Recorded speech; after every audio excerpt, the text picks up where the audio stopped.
आणि भारतीय हॉकी संघाचं आपण अभिनंदन करूयात आणि यानंतर दिवसभरातल्या काही महत्त्वाच्या बातम्यांचा सविस्तर आढावा घेऊया।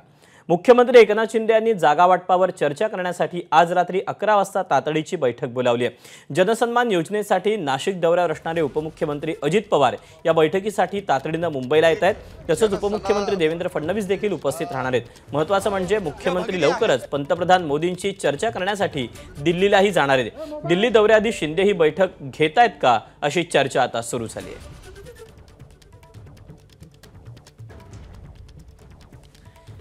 आपण या बैठकीसंदर्भातले अपडेट जाणून घेऊयात। आपला प्रतिनिधी निलेश बुधावले सध्या आपल्या सोबत आहे। निलेश, काय नेमकं कारण आहे मुख्यमंत्र्यांनी इतकी तातडीची बैठक बोलावण्याचं?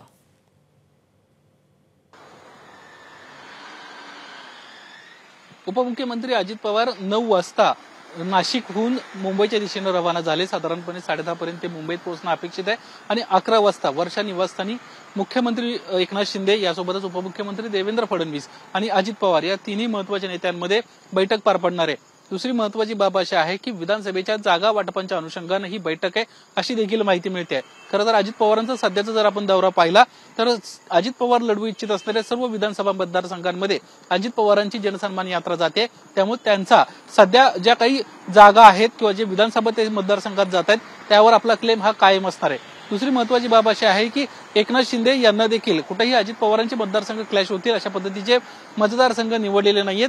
जे त्यांना निरीक्षक नेमलेले आहेत ते त्या विधानसभा मतदारसंघामध्ये असणार आहेत जिथं एकनाथ शिंदेच्या शिवसेनेचे आमदार आहेत। त्यांना इतरत्र कुठेही लक्ष देऊ नये ते निरीक्षकांना अशा देखील सूचना मुख्यमंत्र्यांच्या वतीने देण्यात आल्या होत्या। एबीपी माझा, उघडा डोळे बघा नीट।